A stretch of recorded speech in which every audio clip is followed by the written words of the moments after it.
So here let's get started the second part. Let's continue.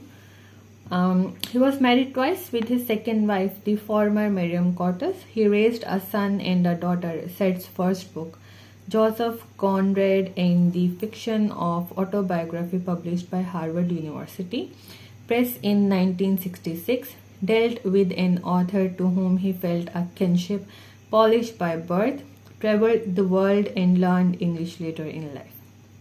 The following year defeated the combined forces of several Arab countries in the Six-Day War, an event that began to awaken Said's political consciousness.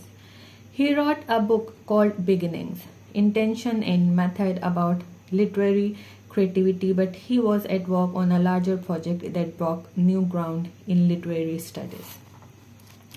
Examined language of Western Enlightenment. That book, Orientalism, was published by Pantheon, a mainstream, not an academic publisher, in 1978. It remains Said's best known and most influential work. The book took issue with Western depictions of the Middle East, and the methods of analysis Said employed were quickly applied to the West's relations to other cultures of the developing world by other scholars. Indeed, Said observed that the East, as opposed to the West, was an invention partly designed as an ideological underpinning for Western colonialism. Said's central thesis was that Western views of Middle Eastern cultures were rife with stereotypes of irrationality, degeneracy, and violence. His demonstration of this thesis was perhaps the book's most original component, as he showed how such stereotypes found their way into scholarly writings, literary and popular fiction, and journalistic writing in an interconnected web. Some reviewers felt that the book painted the works of Western writers with too broad a brush. But Said's elegant style, his writing was free of academic jargon, quickly made the book a favorite.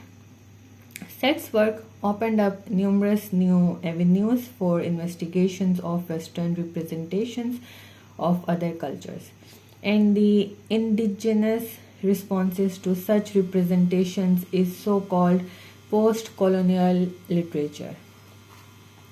3 decades after it was written, Orientalism has remained a solid part of reading lists in college and graduate level English courses in the United States and beyond. The book's tone, sharp and provocative, yet with arguments buttressed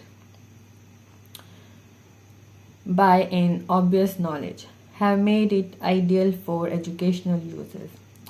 The ideas of post-colonial studies and of the relationships between language and power became fodder for academic studies and graduate school papers over the next few decades, and these ideas were traceable to Said's innovations. Said expanded and generalized on the ideas in Orientalism, in culture and imperialism. He was also a prolific writer of both academic and journal articles.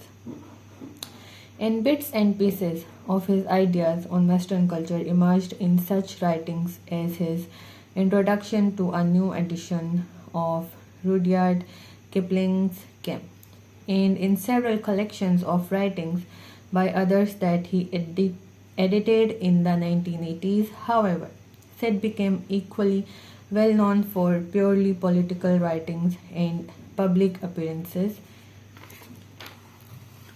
in which he argued for recognition of the fundamental rights of the Palestinian people. According to the New York Times, Said described himself as a man who lived to quit separate lives, although one could equally well describe him as an intellectual in action. Indeed, Said's book The World The text and the critic dealt with how literary critics could come to terms with their own cultural assumptions.